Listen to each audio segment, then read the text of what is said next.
Most of this generation quits the second they get talked to. You did this wrong, or they get yelled at. It's so easy to be great nowadays because most people are weak.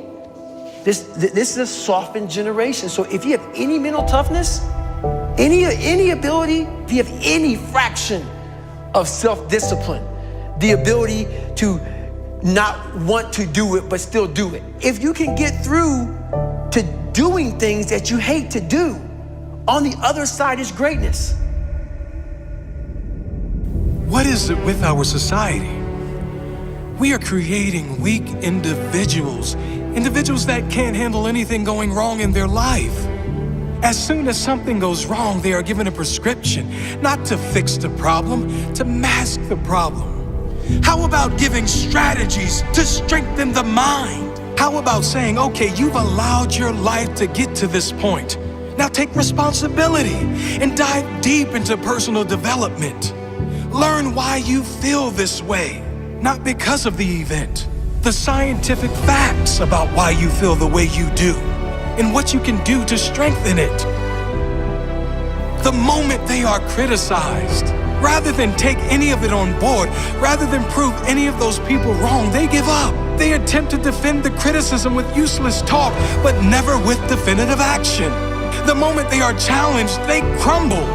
The moment things get hard, they declare defeat. It must not be for me. It was their fault. If they didn't do this or treat me like this or say this, then I would have made it. No, you're just soft. You're weak.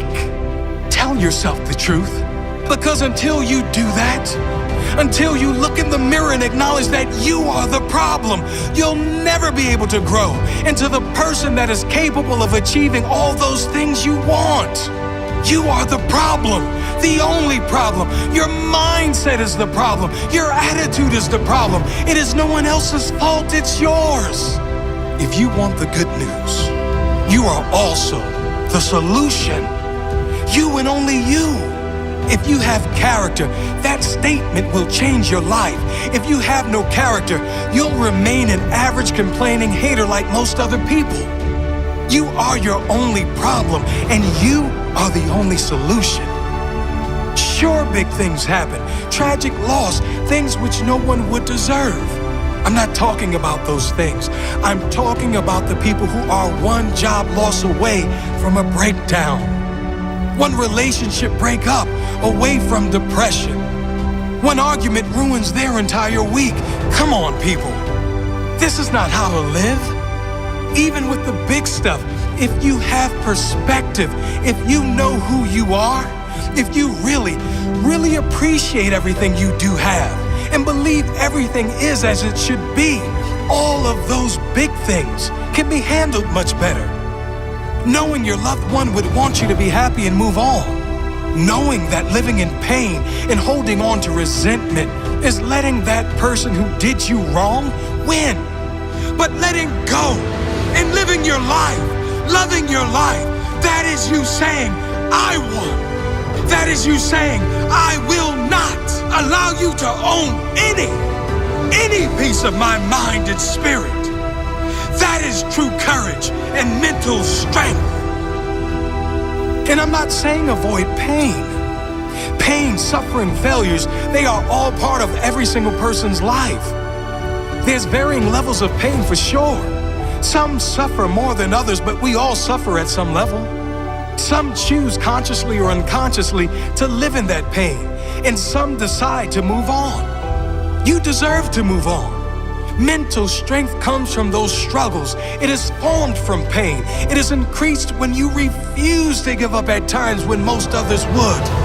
It grows when you keep going, when things seem impossible. It grows when you push one more time past what you thought was your limit. It grows with consistency. That is mental strength. Excuses are for weak individuals who have no heart. Take responsibility for where you are now and commit to do something, anything, whatever it takes to make sure your future is better. You do have the choice. You can make excuses and stay where you are, Or you can take responsibility, take action, and get where you need to go, where you deserve to go. What do you choose?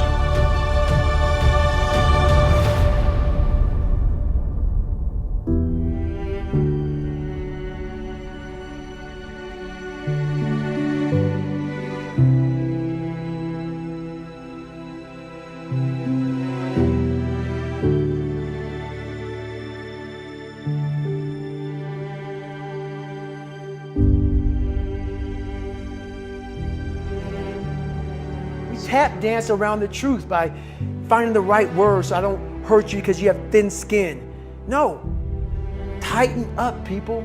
It's okay. Trust me, it's okay. You might be called nigger one day. It's okay. You might be called some Jewish word or some faggot or gay word. It's okay.